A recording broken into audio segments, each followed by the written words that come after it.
Welcome to Catholic News World.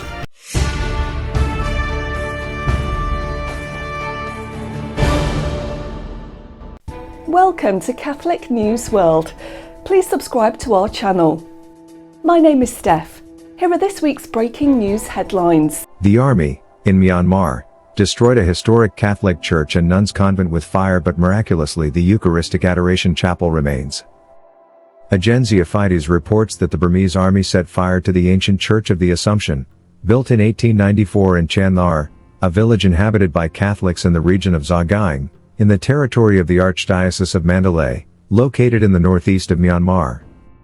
During the action on January 15, the soldiers also set fire to the nearby convent of the Franciscan Missionary Sisters of Mary, who were forced to flee with some 3,000 villagers.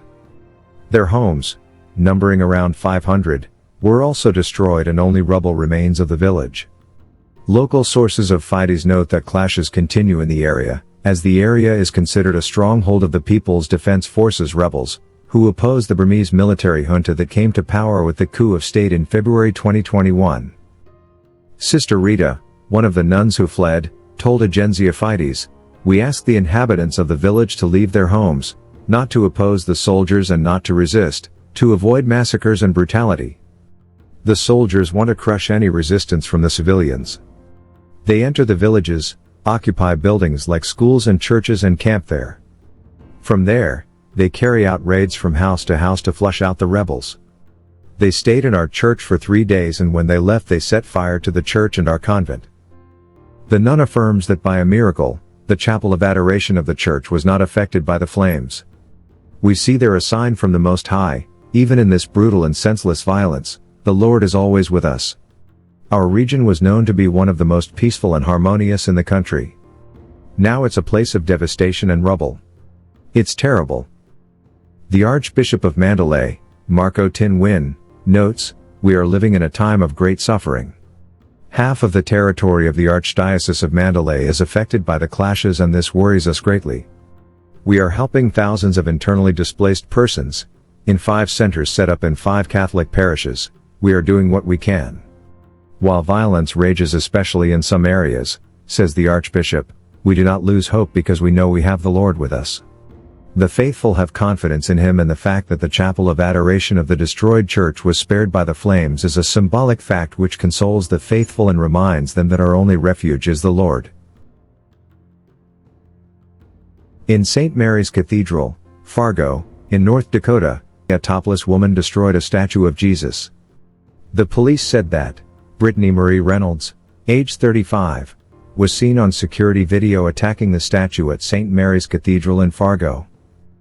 She has been accused of felony criminal mischief after allegedly toppling a statue of Jesus on Monday, January 23, 2023. The woman was observed by Fargo police officers leaving the cathedral at about 6:24 p.m., as revealed in court documents. Reynolds was unclothed from her waist up, and was not wearing shoes. Also, she was unable to answer basic orientation questions, thus thought to be under the influence of narcotics, according to court documents. The police discovered a large statue of Jesus that had been ripped off the wall and smashed on the floor, court documents said. Monsignor Joseph Goering explained to police that he did not know the price of the statue. The police found a similar statue online that was appraised at $11,500, according to court files. Reynolds was arrested for the incident, and a warrant was also served for being aggressive toward staff at the hospital. If convicted, she faces a maximum of 10 years in prison and a $20,000 fine. Reynolds remained in custody at the Cass County Jail. A machete attack of 2 Catholic churches left a sacristan dead and a priest injured in Spain. Police have detained a man named Yassine Kanja, age 25, from Morocco, who attacked 2 churches with a machete, in Algeciras, Spain. A sacristan was killed during the attack of the 2 nearby churches. The Algeciras town hall identified the sacristan, as Diego Valencia and the wounded priest as Antonio Rodriguez. The priest was injured. They have operated on him and he is stable condition. This is according to the Salesian community of the priest, who they say is about 73 years old, and very dear to his community. 3 others were injured in the attack. The parish Saint Isidore and Our Lady of Palma in Algeciras, Spain, were attacked on Wednesday, January 25. The government is investigating it as a terror attack. The President of Spain, Pedro Sanchez, wrote, "I want to convey my most sincere condolences to the relatives of the sacristan who died in the terrible attack in Algeciras. I wish a speedy recovery to the injured. All our support for the work being carried out by the state security forces and bodies." The Catholic bishops of Spain wrote, "Given the events that occurred this afternoon, January 25, in the parish of Nuestra Señora de la Palma and in the chapel of San Isidro de Algeciras, in which one person was killed and several injured, we want, first of all, convey our closeness and affection and the consolation of faith to the families of the victims, to the Diocese of Cádiz and to the Society of Campo de Gibraltar." Bishop Rafael Zornoza, Bishop of Cádiz and Ceuta, expresses his condolences and condemns the events. "We also express our firmest condemnation of all forms of violence, which cannot take place in the society in which we live.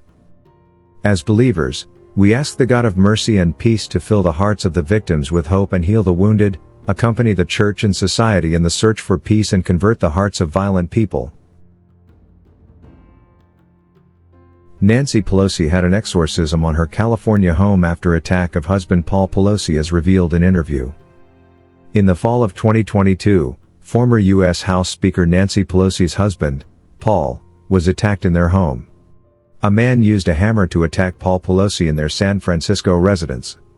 The attacker, David Wayne DePop, was arrested and charged with assault, attempted murder, among other charges, and pled not guilty in January 2023. Nancy Pelosi soon after resigned as leader of the Democrats in the House. In a recent New York Times opinion piece, Nancy Pelosi's daughter revealed that the event troubled her and her family, so that Pelosi even called priests to their house for an exorcism. The New York Times piece by Maureen Dowd was an interview Pelosi and her daughter, Alexandra. Alexandra says, "I think that weighed really heavy on her soul. I think she felt really guilty. I think that really broke her. Over Thanksgiving, she had priests coming, trying to have an exorcism of the house and having prayer services." Pelosi has described herself as a devout Catholic, and did not deny the account in the interview. Exorcism is a specific form of prayer that the Church uses against the power of the devil. Exorcism is a prayer that falls in the category of sacramentals, that is, one of a number of sacred signs instituted by the Church to sanctify different circumstances of life according to the Catechism of the Catholic Church. Watch our programme every Friday at 7:30 p.m. Thanks for watching. Please subscribe to Catholic News World channel. God bless.